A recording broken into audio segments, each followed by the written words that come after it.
I have a 45-year-old John Deere 400 garden tractor, and it has a Honda GX620 engine in it. And this summer, it stopped producing power. Seems to run okay, both at idle as well as open throttle, as long as there is no demand on the engine. As soon as we add a load, like engaging the lawnmower blades or engaging the snowblower auger, the engine bogs down. I hope this isn't serious. Let's see if we can fix it.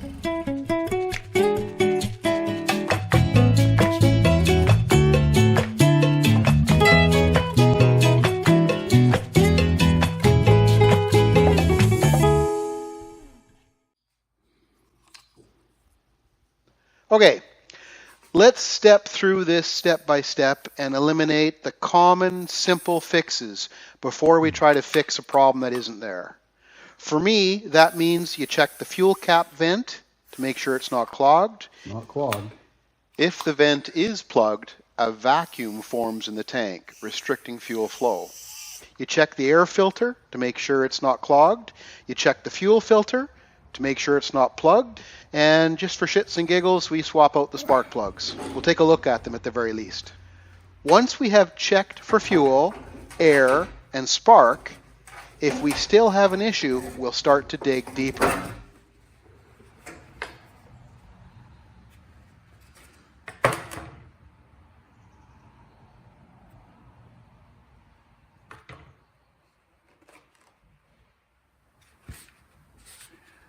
That's actually fairly clean.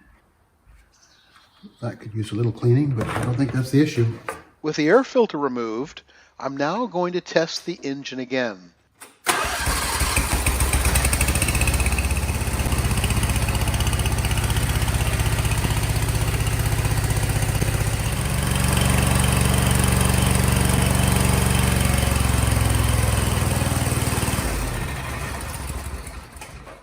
Like before, idles well and works at higher RPM, but we still have no power. On to step 3.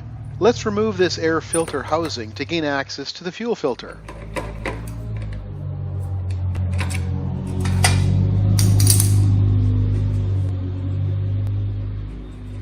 Is there something else holding it?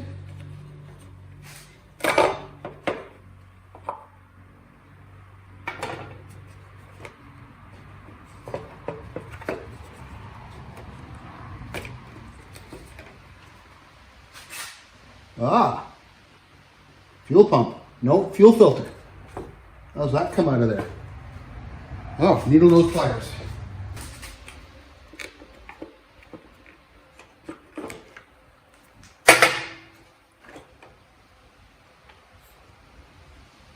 Cool. I wonder how filthy that thing is. Here, I have already removed the fuel line from the filter to the carburetor. I'm now removing the fuel supply line to the filter.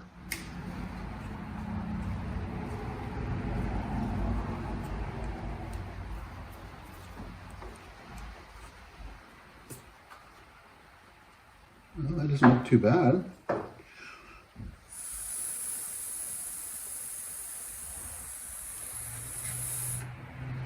There's definitely resistance there.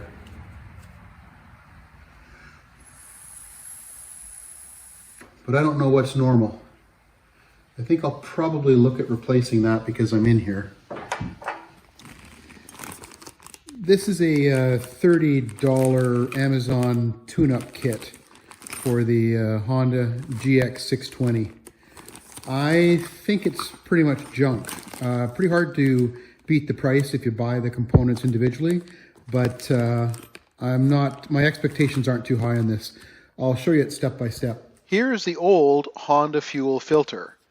Notice this little bracket on it that secures it to the bottom of the air filter housing.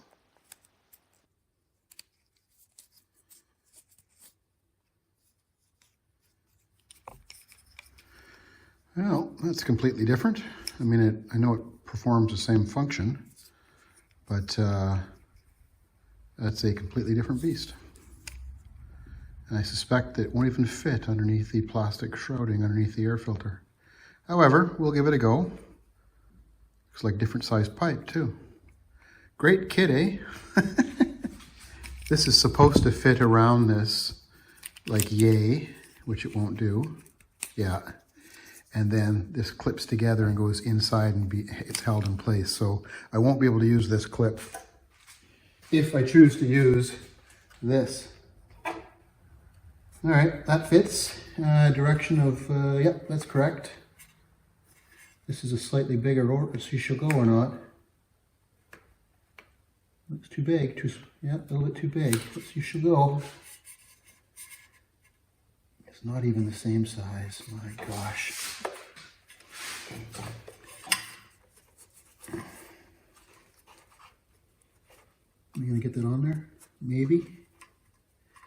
Maybe not. Ouch. Come on. Oh. Yeah. I got it. Probably should have put the clamp on there first, eh? Let's go get the clamp. Looks like they gave us the wrong size clamps too. This is completely useless. Unbelievable.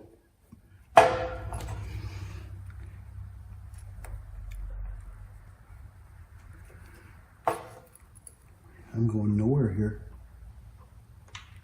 Here I'm trying to make the best of a bad situation. One clamp is too small, one clamp is too large.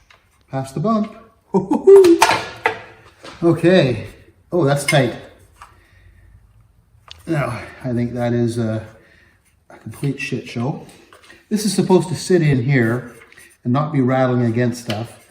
For now, I'm going to, I doubt I'm going to use this fuel filter. I'll run it with this right now and see if there's any change. And I don't expect there will be. Having done everything up until this point, the next thing for me to do is to pull the carburetor and clean it. And, however, we will run this and see that there's no change and see how it goes. Also, I need to actually check the fuel flow from the pump. Well, this is a good sign. Definitely the fuel pump is working and we have no leaks. All right, and I'll pull the spark plugs next.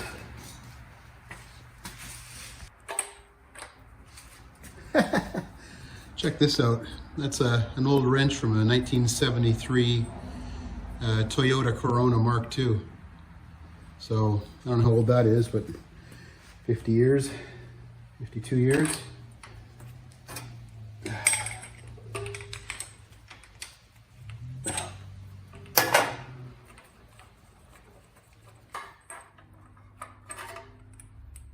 So here's one of the spark plugs I took out. It is a Denso, but it's got a different number. However, this has been in the tractor as long as well, the whole time I've owned it. So, and I don't actually think there's anything wrong with this one. Here's one of the replacement ones that came in my little $30 kit. There's no name on it at all. I'm sure it's some sort of knockoff of China. Okay, well, with new spark plugs and new fuel filter, let's give it a go.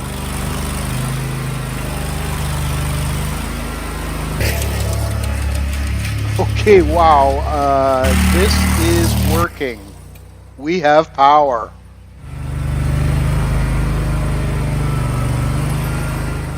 So I was not expecting that. I thought I was going to have to pull the carburetor. And I think this is a really good example of just go through things step by step, eliminate the simple stuff.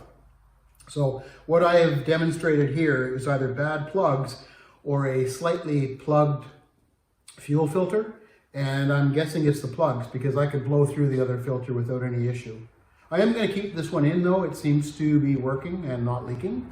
And I'll also quickly swap out the air filter for a new one. Again, it's the Amazon equivalent. Looks mostly like junk, but it's cleaner. So I'll pop that in as well. Okay, that's it. That's it. So what's holding? Oh, it's just sort of sitting there. I wonder if that's okay. Is it gonna rattle around in there, or is that gonna be okay? Let's take another look at that.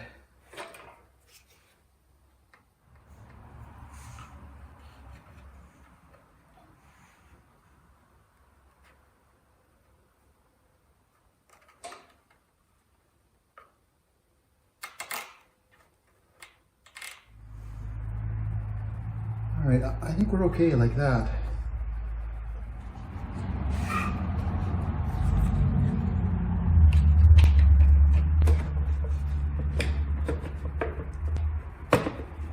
That is solid.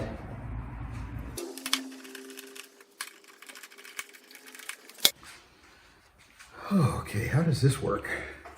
Down, up, or... Oh, I think it goes like that. Yep, that's it. And then we'll put those on top of it. Engine's gonna be able to breathe.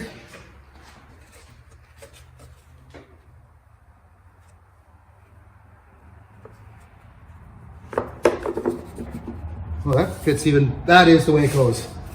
That's the way it goes. That's better. She's further down. Oh, yeah. Okay.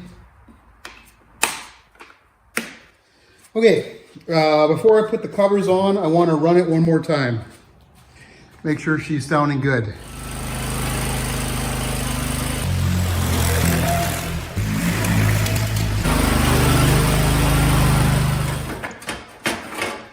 Well, does it ever feel good to have this back together? Not because it was a big project, but because the engine started to falter about 3 months ago, and I've just been too busy to address it.